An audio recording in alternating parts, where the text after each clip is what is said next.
Loan সবাই চললি তো আমরা খারা খারা খারা খারা খারা খারা বলতে দে আমারে। আপনি কি বুঝতে এই কথাটা কইলেন আব্বা? না কি বুঝছি আপনি এই কথাটা কইলেন? আমার শালির বিয়া, সেই জায়গায় আমি আমার আত্মীয় স্বজন বন্ধু বান্ধব লইয়া আইছি, আর আপনি একটা ঘন্টা মারা কথা কইয়ে দিলেন। আপনার তো খুশি হওয়ার কথা। আব্বা তো ঠিকই বলছে, তুমি তো জানোই ভালো করে যে একটা ছোটখাটো আয়োজনে বিয়ে হইতেছে, যেখানে ময়নার বিয়ার বরযাত্রী আসবে মাত্র 20 জন, সেখানে তুমি তো নিয়ে আসছো 15-20 জন মানুষ। এটা কি হয় নাকি? বিয়া কি ময়নার হইতেছে নাকি তোমার সাথে আমার নতুন করে আবার বিয়ে হইতেছে? না ভুলে গেছে, আবার ভুলে গেছে। আমি তো ভুল করে গেলাইছি, আমার বিশাল বড় ভুল হয়ে গেছে, আমি অন্যায় করছি। আমার একটা মাত্র শালি, আমার একটা মাত্র শালির বিবাহ, সেখানে আমি চিন্তা করছি যে আমি এখানে আসবো, আত্মীয় স্বজন বন্ধু বান্ধব যে আনন্দ করবো, ফুর্তি করবো, মৌজ হবে এখানে।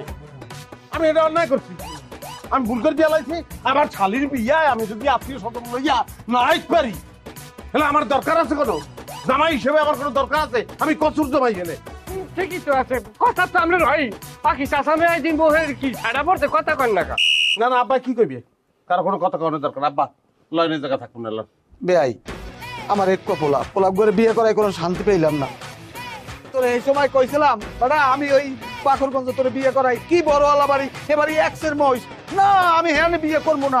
দেখ করে একালে গাজীপুর বিয়ে করতো, এখন বোঝো তোমার হাওরে কিভাবে অপমানটা করছে। ওই যে আপনার কষ্ট পাই লাগলে এই বাঘের গন্তাই না মহিষের পাও ধরি, বাপ ভুলেই গেছে আমরা তো